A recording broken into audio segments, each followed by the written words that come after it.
I was laughed at over dinner. They called me poor, said I didn't belong at the table with them.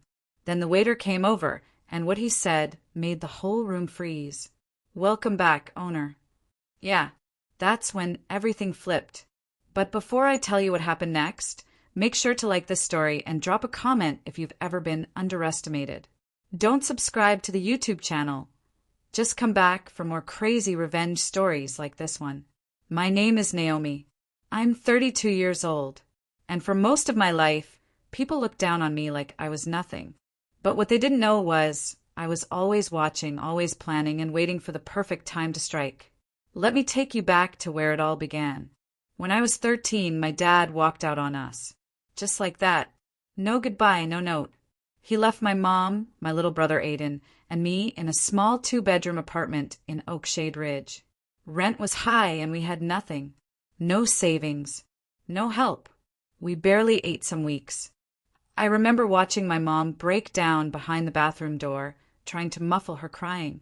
She worked 2 jobs, waitressing in the mornings and cleaning offices at night. I started picking up shifts at a local diner by the time I turned 15, mostly washing dishes and wiping tables. I was never the pretty girl or the popular one. At school, I was the quiet girl with off-brand shoes and second-hand clothes. I never complained, though.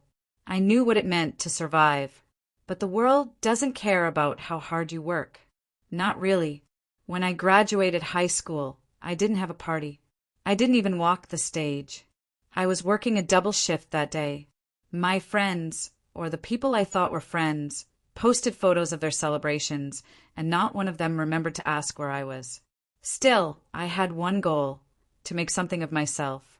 I wasn't going to stay stuck in that life. So I took every penny I saved and enrolled in online business classes. I studied between shifts, used the Wi-Fi at the gas station, and took notes on napkins when I couldn't afford notebooks. I failed twice, but on the 3rd try, something clicked. By the time I turned 22, I had a business plan. It started with an abandoned diner on the edge of town. It was falling apart. Moldy booths, broken windows.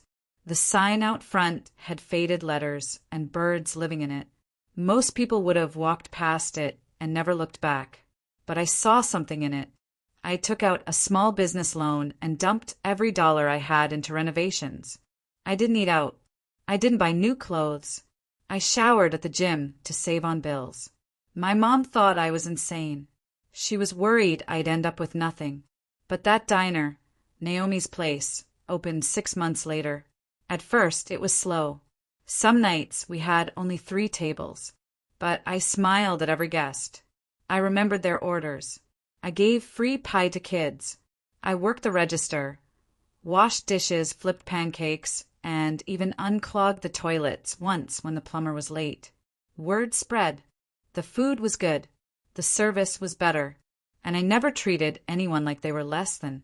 I remembered what that felt like. By the time I turned 27, Naomi's Place was turning real profit. I paid off my loans, gave my mom a proper vacation for the first time in her life, and even opened a 2nd location across town. Then a 3rd, but I kept things quiet. No flash, no news articles. I didn't want people to treat me differently, especially not people from my past. Which brings me to the dinner. A girl named Madison from high school reached out one day. She messaged me on Facebook with that fake sweetness people use when they want something. "Naomi, wow, it's been forever. We're doing a little class reunion dinner at a new steakhouse downtown. You should come." I nearly ignored the message, but something told me to go. Not out of anger, out of curiosity. I wanted to see if the people who used to ignore me had changed. I dressed nice, but not too nice. Simple black dress, hair in a bun. I pulled up in my old Camry instead of the Range Rover I keep at my mom's place. I didn't want to stand out. The restaurant was fancy. Red velvet chairs, gold trim on the walls, classical music playing in the background. The type of place where people order sparkling water and pronounce salmon with the L. I walked in and saw them, 6 of them sitting at the long table near the window. Madison waved me over with that same forced grin. "Naomi, You made it. Everyone else turned and stared. Some smiled politely. Others looked at me like I'd walked in wearing a trash bag. Wow, said a guy named Trent, who used to be the loud jock in school. Didn't expect you here. Thought this place would be a little out of your budget. A few of them chuckled. I smiled. Good to see you too, Trent. We sat. They ordered drinks, pricey ones, lobster appetizers, steak that cost more than my rent used to. I just ordered water and a salad. So, what do you do now? Madison asked, sipping her wine. I own a few businesses, I said carefully. Like what? Another girl, Jasmine, asked. She was always sharp-tongued, even in school. Restaurants, I replied. Jasmine laughed. Oh, so you're like a manager at Applebee's or something? I kept smiling. Something like that. They laughed again. Not kindly. I could feel their judgment like knives in the air. Every word they said was layered with fake politeness and backhanded jabs. Madison leaned in. You always were kind of the quiet one, huh? Not much going on. But hey, you made it here. That's something. My stomach turned. Not because of the food, but the way they spoke to me. Like I was still that poor girl in hand-me-downs.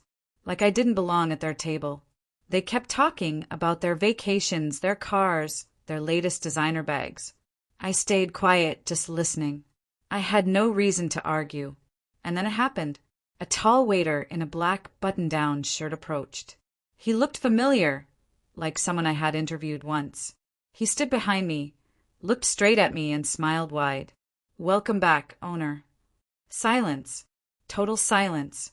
Madison's wine glass froze midair. Trent blinked like someone had just slapped him. Jasmine looked like she'd seen a ghost. I turned slowly in my chair. The waiter, Tyrell, nodded with respect. We weren't expecting you tonight, Miss Naomi. I would have reserved your usual table. The entire table stared. Madison stuttered. Wait, what did he say? Tyrell smiled at them politely. Naomi is the owner of this restaurant. Another long silence. Then Trent let out a nervous laugh. No way. You own this place. Tyrell stepped aside and gestured to the gold plaque near the entrance. I hadn't noticed it when I came in. It read, Owned and founded by Naomi Fields. And just like that, the whole night flipped upside down. For a moment, nobody moved. Their faces, all those smug, mocking expressions, melted into confusion, then disbelief. I didn't say a word. I just watched them try to make sense of what Tyrell had just said. Owner. Madison finally blurted out, like, you actually own this restaurant. I sipped my water, then nodded. Yeah, I bought it about a year ago. But how? Jasmine asked, her voice louder than it needed to be. No offense, but weren't you like poor? There it was again. That word. Poor. Like it was the only thing that defined me in their eyes. Tyrell stepped forward. Miss Naomi saved this place, actually. It was going out of business before she took over. She turned it around in 6 months. Tripled revenue. She's got a head for business. He smiled at me like I was a queen. The table was dead quiet. Madison forced a laugh. Wow, that's impressive. I mean, good for you, Naomi. That's unexpected. Trent scratched the back of his neck. No wonder you only ordered salad. You're probably sick of eating here. I smiled politely but didn't answer. I could feel the tension rise like heat from a stove. The control in the room had shifted. They knew it. I knew it. And I was going to enjoy every second of it. Just then, another server came by and handed me a small black envelope. For Miss Naomi, she said. Inside was the final report for the evening. Every dish ordered, every drink, every tab, including theirs. I hadn't planned to look at it, but curiosity won. Their total was $942. Madison peeked at it over my shoulder. Oh, are you checking our bill? She asked, trying to sound sweet, but coming off nervous. I nodded. Yeah, just checking how much my guests spent tonight. Trent laughed again, this time awkwardly. Wait, you're paying for this. I tilted my head slightly. Well, it's my restaurant. Wouldn't feel right letting anyone else foot the bill. They all started murmuring thanks, trying to hide their embarrassment, but I could see it in their eyes. They didn't feel grateful. They felt small. For the first time in their lives, I wasn't the underdog. I was the one with the power. Still, I stayed calm, polite, collected. Tyrell leaned down and whispered, "Would you like me to bring the owner's bottle of wine?" I nodded once. Yes, and make sure my friends here have a taste. He walked away quickly and Jasmine leaned in. So, you really own this place? I looked her in the eye. I really do. What about the others? You said you had a few businesses. I shrugged. A few more restaurants. A couple coffee shops. One bakery chain out in Florida. And some real estate, mostly commercial. Their mouths dropped open. Wait, so you're like rich? Trent asked, no longer trying to hide his disbelief. I smiled.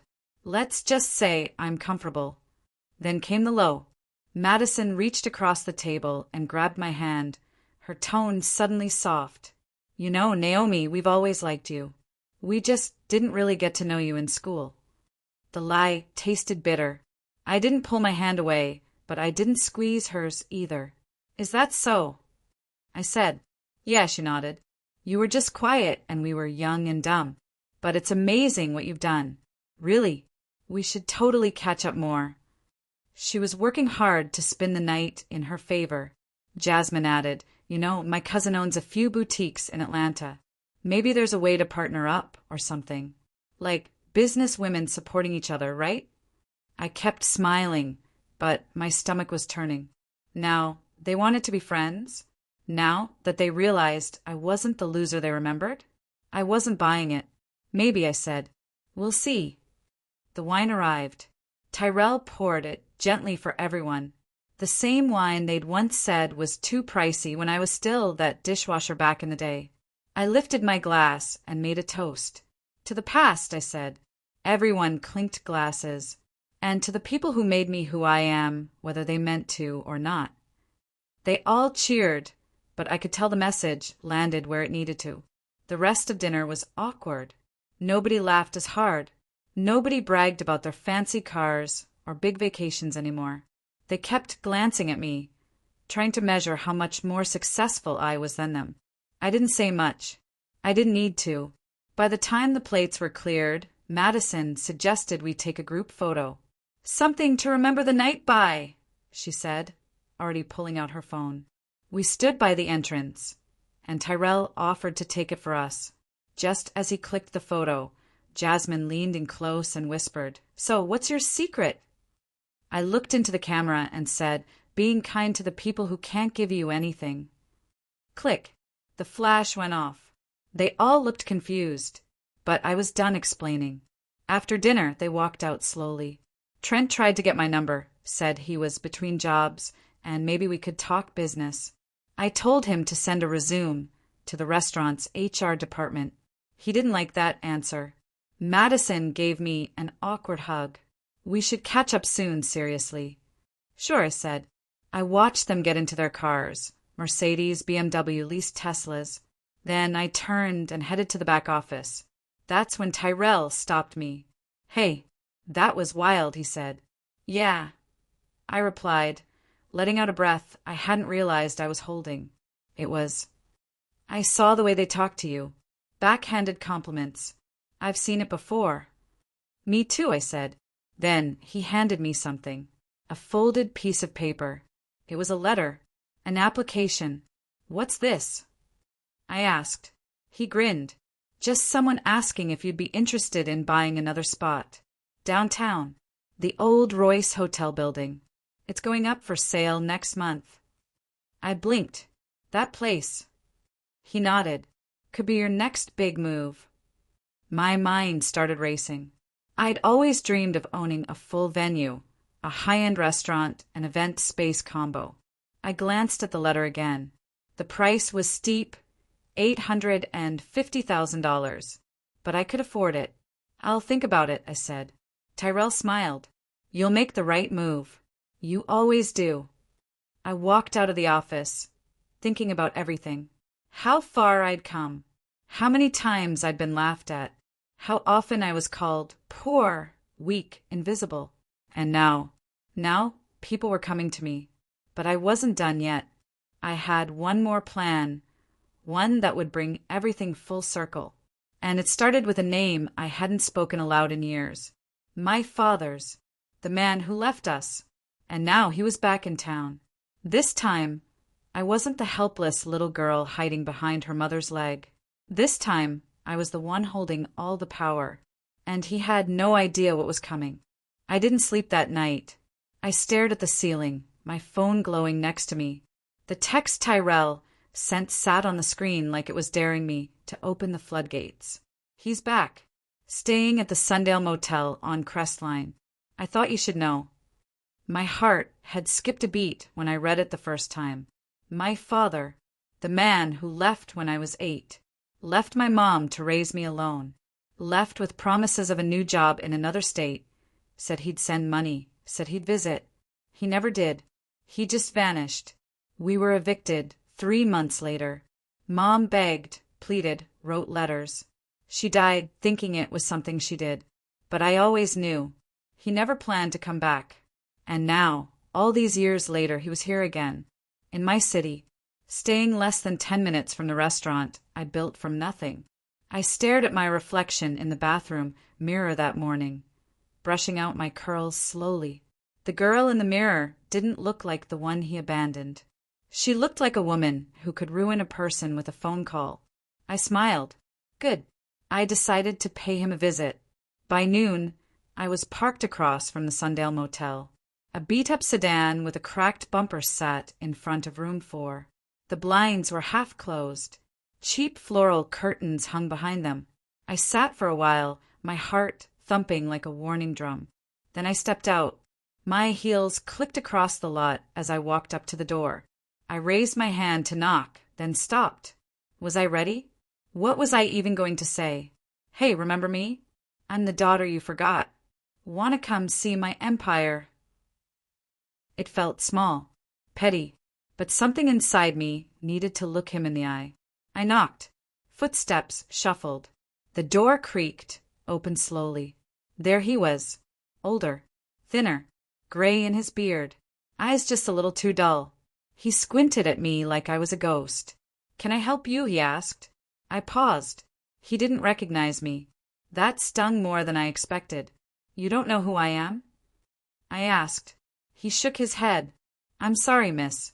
Should I? I swallowed hard. Naomi, your daughter. He stared at me. I watched recognition slowly bloom in his expression. Shock, then confusion, then something like shame. Naomi, he whispered. My God, you've grown. Yeah, people do that. He opened the door a little wider. Come in. Please. Wow. I can't believe it's really you. I stepped inside. The room smelled like microwave noodles and old fabric. A TV buzzed softly in the background. He turned it off.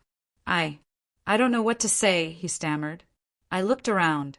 The wallpaper peeled in one corner. A single duffel bag sat beside the bed. Empty soda cans on the table. You can start with why, I said. He sank into the chair beside the window. Why I left? Yeah, I said, sitting on the edge of the bed. That'd be a good start. He sighed, rubbing his forehead. I was a coward. I thought I could build something for us in Alabama. Got there, lost the job in 2 weeks. Couldn't find another one. I was embarrassed. I didn't know how to face your mom. I kept thinking I'd come back with money, that I'd fix it. But you didn't, I said coldly. You just disappeared. I know, he said, voice cracking. I messed up. I thought I'd ruined everything so bad that you'd both be better off without me. We weren't. He looked down at his hands. I tried to keep track of you. Heard you graduated. Heard your mom passed away. She died with nothing, I said. I had to work 2 jobs in high school to keep the lights on.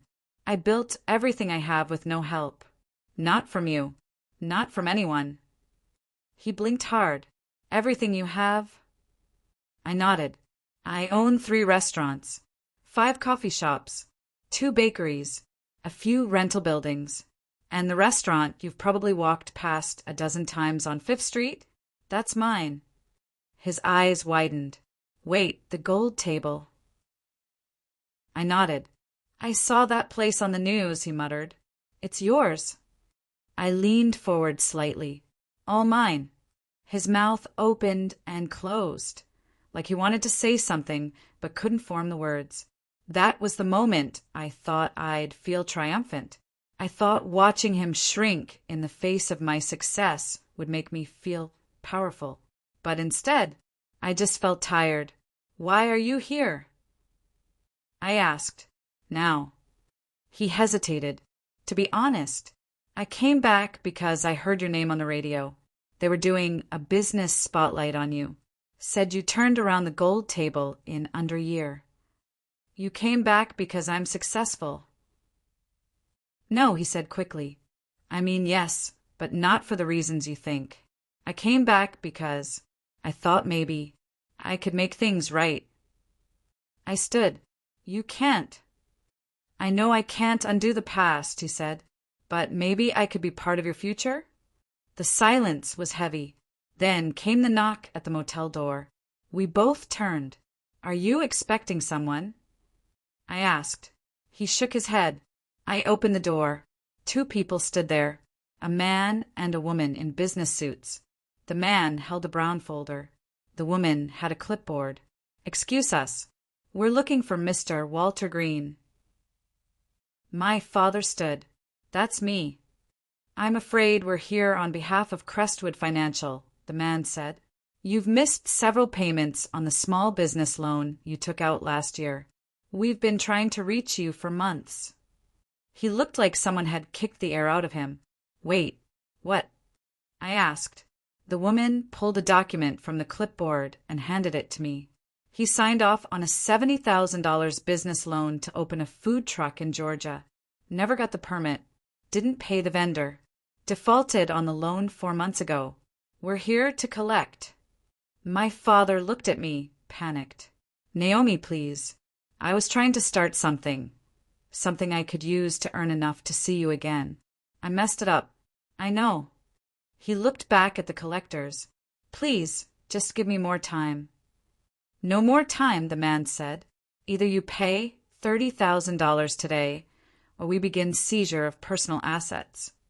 There are no assets, my father said quietly. Then he turned back to me. Naomi, please, help me. Just this once. And there it was. The moment. He was asking me for help. After all these years. After vanishing. After letting us suffer. He was begging me now. I looked at him. Then I looked at the collectors. And I smiled. But not the kind of smile he expected. I'll pay, said. His face lit up. You will. I nodded. But not for free. What do you mean? I looked him dead in the eye. You're going to come work for me. The collectors raised eyebrows. My father's smile faded. Doing what? Cleaning floors. Washing dishes. The same job I had when you left. The color drained from his face. You want me to be your janitor? Yes, I said. For 1 year. Every day. Show up on time. Don't miss a shift. You do that, I'll clear your entire debt. He looked like he wanted to argue, but he didn't, because he knew he had no choice. And just like that, I walked out, leaving him there with the collectors and his shame. This was only the beginning. He'd learn what it meant to earn redemption. 1 mop bucket at a time. 3 days later, he showed up. The gold table was bustling with Friday night energy. Soft jazz playing, silverware clinking, and our head chef barking quiet orders in the open kitchen. I was at the manager's desk reviewing our wine inventory when I heard the front door chime. I glanced up. There he was, Walter Green, dressed in a faded button-up, work boots, and jeans that had seen better days. His shoulders were slumped, his face clean-shaven but tired. In his hand he held the paper I'd given him with our onboarding schedule. He spotted me and froze, uncertain. I didn't move. I let him sweat for a moment longer. Then I said, loud enough for the assistant manager to hear, "You're late. By 12 minutes. He opened his mouth, then shut it. I turned to Angela, the assistant manager. "Get him a name tag. He starts in the back. Dishwashing station." Angela raised her eyebrows but nodded. "Yes, ma'am." She disappeared around the corner. My father, no, Walter, just stood there awkwardly. I meant what I said, I told him. 1 year. No shortcuts. No complaining. You do what the job asks of you. He nodded, jaw tight. "Good," said. "Follow Angela. She'll show you around." And just like that, my father, who once thought we were beneath him, was clocked in as an hourly worker at the very place his daughter owned. Poetic, right? But the real poetry hadn't even started. By the end of his first shift, he was drenched in sweat. His shirt stuck to his back, and his hands were red from hot water. I watched him through the tiny kitchen window as he scrubbed pans beside Elijah, our usual dishwasher. Elijah had no idea who Walter was. Neither did anyone else. That was important. The anonymity forced him to earn respect. But Elijah, bless his heart, treated Walter like anyone else. Shared his gloves. Showed him how to stack the trays. Offered him a bottle of water. Walter looked surprised, grateful, maybe even a little ashamed. I didn't care. He had a debt, and I was the collector. The next 2 weeks passed in a blur. Walter showed up every day, quiet, on time, sometimes early, never smiled. He barely spoke to anyone except Elijah. I didn't speak to him at all.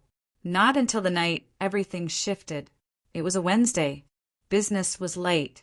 I was sitting at table 9 with our interior designer, planning the upcoming renovations for our second gold table location.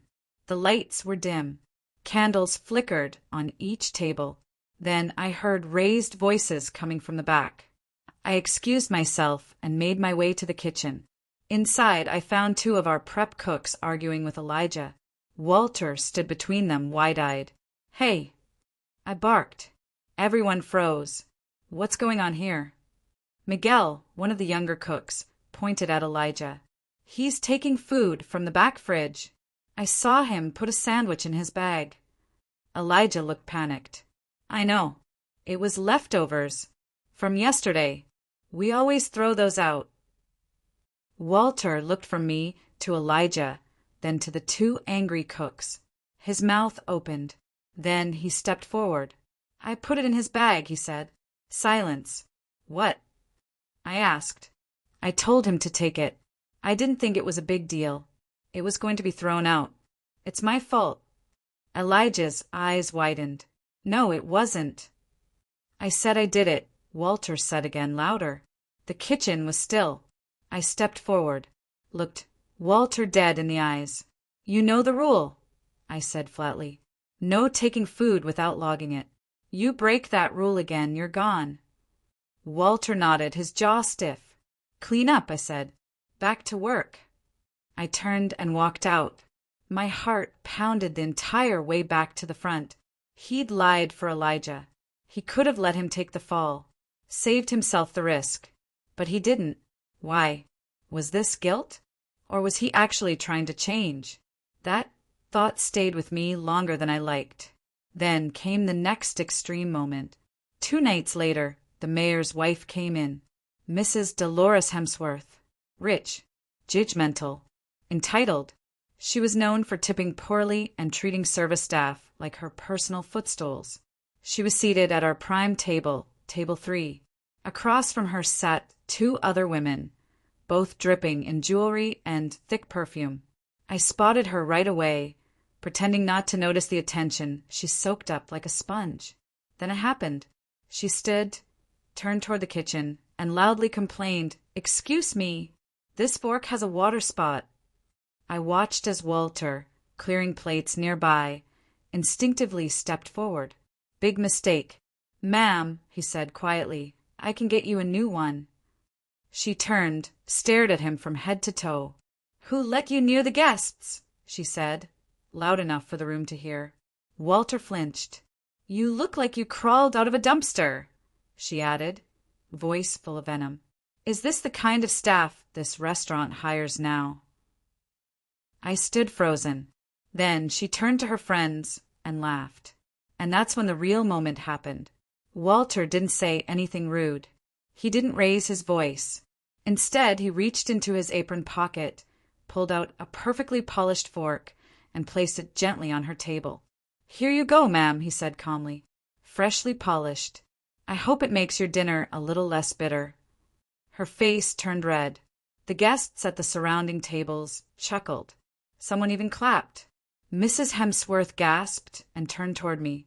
I want this man fired immediately. I walked forward slowly, heels clicking against the floor. Ma'am, I said, folding my arms, he's doing his job. You insulted him, not the other way around. Do you know who I am? She snapped. Oh, I do, I said. But do you know who I am? She narrowed her eyes. Some manager, I suppose. I leaned down slightly and smiled. I own this place. Her mouth dropped open, and then, right on cue, our head waiter arrived to refill her wine. As he poured, he said with a sly grin, Welcome back, owner. The entire table went silent. Mrs. Hemsworth looked from me, to the waiter, to Walter, who stood quietly, shoulders square, eyes calm. I turned and walked away. The buzz of conversation picked up behind me. Laughter, shock, whispers. And just like that, another piece of the puzzle clicked into place. People were starting to connect the dots. The owner of the gold table wasn't some faceless man in a suit. It was the girl they once called poor. And now, I had their attention. But that wasn't the last surprise. Because that night, Walter waited for me after closing. He stood by the staff entrance, holding something in his hand. I wanted to give you this, he said quietly. He handed me a crumpled envelope. I opened it slowly. Inside was a photo. Me. My mom. Him. I couldn't have been more than 4. He cleared his throat. I kept it in my wallet for 25 years. It's the only one I have. I looked up at him. You think this makes it better? I asked. No, he said. But I thought maybe it's time you had it. I didn't say anything. I slipped the photo into my purse and walked past him into the night. I wasn't ready to forgive, but I was almost ready for what came next. And what came next? That would change everything. 2 weeks after the welcome back owner moment, something started to change. Not in the restaurant, not in the staff, but in Walter. He was still quiet, still early to work, still scrubbing dishes without complaint. But now he started noticing things, helping without being asked, fixing crooked chairs before opening, checking stock in the dry storage during his breaks, even reminding the new waiter to roll up his sleeves before service. The rest of the staff noticed too. He's not so bad, Elijah told me during lunch. Actually kinda chill for an old guy. Yeah, Angela agreed. Reliable. Doesn't cause drama. I didn't respond. I just nodded and stirred my coffee. What they didn't know was that I was watching everything. Every night after the last guest left, I checked the security cams, reviewed his interactions, studied his body language. I needed to know if this change was real or just another performance. Then came the less extreme event. One afternoon, I was upstairs in my office going over invoices when Angela buzzed through the intercom. There's someone asking for you at the bar, she said. Says it's important. I frowned. Name. She didn't give one. Just said you'd want to see her. I sighed, stood, and headed down. When I reached the bar, I froze. Jasmine, my childhood best friend. The one person who stood by me after the divorce. The one who cried with me the night my mom died. The one who promised we'd always have each other. Until she vanished 2 years ago after moving to Chicago. She turned around slowly, and her face lit up.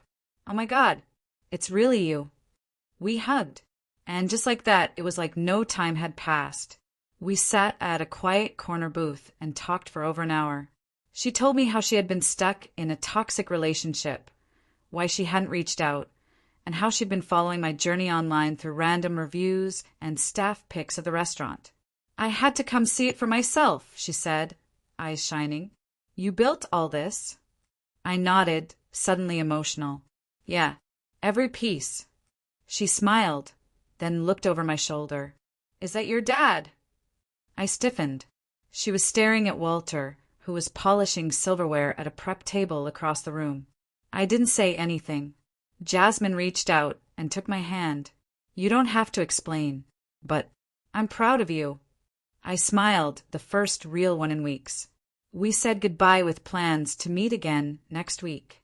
As I walked her out, I felt something strange. Hope. But that night, that hope was shattered. At 1:47 a.m., my phone rang. I blinked awake. Private number. "Hello." I croaked. "Miss Bennett," a voice asked. "This is Officer Daniels from the Dearmont Police Department. We have someone here who listed you as their emergency contact." I sat up straight. "Who?" "Walter Green." My heart dropped. "What happened?" "He was found unconscious in the alley behind Bain's grocery. Looks like a mugging. He's awake now, but bruised. We need someone to confirm his release paperwork." I threw on a hoodie and was out the door in minutes. At the station, I found Walter sitting on a bench near the front desk. His right eye was swollen shut, lip split, one arm in a sling. When he saw me, he looked down in shame. "You got jumped?" I asked. He nodded. "Why?" I was walking home. Took a shortcut. They wanted my wallet. I didn't fight. I stared at him. His face was wrecked, but his voice was calm. Too calm. I walked over to the desk and signed his release. We didn't speak on the ride to his apartment, one of the cheap units, near Hayfield Circle. I dropped him off. He thanked me quietly and limped inside, but something didn't feel right, and I was about to find out why. 2 days later, I got a call from Mrs. Whitmore, the owner of the tiny thrift shop on 3rd Street, 2 blocks from where Walter had been found. "Miss Bennett," she said, "I know this is strange, but I think I owe you an explanation." I sat forward in my chair. "About what?" "Well," she hesitated, "2 days ago your father came in and asked if we had any used coats. He said his got stolen. I told him we had a few, but when I turned around he dropped something in the donations bin and walked out." I blinked. "What did he drop?" "A gold watch. Real gold. Engraved. Looked expensive." My mouth went dry. "Did he say anything?" She sighed. "Just that he wanted to do one last good thing before someone else paid the price." "What does that mean?" I asked. I think he let himself get robbed on purpose." That night, I went straight to Walter's apartment. He was sitting in a chair, arm in a sling, a bruised sandwich on his lap. "You gave up your watch," I said. He didn't look at me. "Didn't need it." "You could have been killed." He finally looked up. "I was already dead, Maddie," he whispered. "I've been dead since the day I walked out on you and your mom." For a second, I didn't know what to say. He looked at his hands. "I know I can't fix everything. I know I ruined what mattered most. But I can still take a beating for someone who needs a coat more than I do." I swallowed hard. That night, I didn't go back to my apartment. I stayed. I sat in the rickety chair across from him, and we talked. About Mom. About my childhood. About the day he left. The ugly things. The quiet regrets. The tears he never showed. And for the first time in decades, we laughed. Just a little. The next day, I returned to the restaurant early. As I stepped through the door, Angela rushed toward me. "Good, you're here," she said breathlessly. "Something's happened." "What?" She pointed toward the private dining room. "They're back. The ones from the dinner. The group that mocked you." My blood went cold. "You mean—" She nodded. "The extended family. The cousins. The ones who laughed when they called you poor." I glanced past the curtain and saw them, dressed in fancy suits. Fake laughs. bragging about bonuses and business trips. I hadn't seen them since that night years ago, but they were here now. And guess what? They had no idea who owned the room they were sitting in. The table was set, and this time, I wasn't going to be the one humiliated. I turned to Angela. Make sure the waiter knows to greet them personally. She smirked. With what words? I smiled. Same as last time, I said. And with that, I stepped into the shadows and waited. What came next would be the final show. The perfect revenge. The truth bomb none of them were ready for. And trust me, when it dropped, it would shake the entire room. The night the family came back, the restaurant was packed. Word had gotten out that the wealthy cousins were dining at the gold table, and many regulars gathered nearby curious. They sat at the biggest table in the private room, the one I had reserved for their surprise. Their laughter was loud, their voices dripping with arrogance. They were dressed in tailored suits and designer dresses, their expensive watches and rings flashing under the warm light. Angela was at my side, whispering, "Ready?" I nodded. The waiter who had welcomed me weeks ago stepped forward. It was Elijah, the loyal dishwasher who'd become our head waiter. He looked calm and confident. He walked right up to the table and said in a clear, respectful voice, "Welcome back, owner." The room fell silent. Glasses stopped clinking. The cousins turned toward Elijah, confusion and shock spreading across their faces. I stepped forward then, dressed in a sleek black dress, my head held high. "Good evening," I said firmly. "I hope you're enjoying your dinner." One of the cousins, a tall man named Brendan, scoffed. You? You own this place? You look like a waitress." I smiled coldly. "That's because I worked my way up, Brendan. Unlike you, who only inherited your wealth." The cousins exchanged uneasy glances. I looked around the room, locking eyes with each of them. "You called me poor at dinner years ago," I said, voice steady. "You laughed at me. You thought I was nothing." They didn't respond. "Well," I continued, "you're eating in my restaurant tonight." A silence, so heavy it felt like a physical weight, settled over the room. Then, from the corner, Walter appeared, limping but steady. He stood beside me, bruised but proud. The cousins' faces paled. Walter looked at them and said quietly, "I'm the man you all forgot, the one you thought didn't matter." Brendan opened his mouth, but closed it again. I stepped closer. "You underestimated us. You looked down on us. But kindness and hard work have brought me here. And here we are." The waiter poured wine for the table, and Elijah whispered again, "Welcome back, owner." Laughter erupted, not from the cousins, but from the other guests and staff who had been watching. The cousins looked trapped in their own embarrassment. That night, they learned a lesson they would never forget. Being kind and good to others matters more than money or status. And sometimes the quietest people hold the most power. I glanced at Walter. He nodded, and for the first time I felt like my family was coming back together, not because of wealth, but because of respect. The road to forgiveness wasn't over, but the first steps had been taken, and the story was just beginning.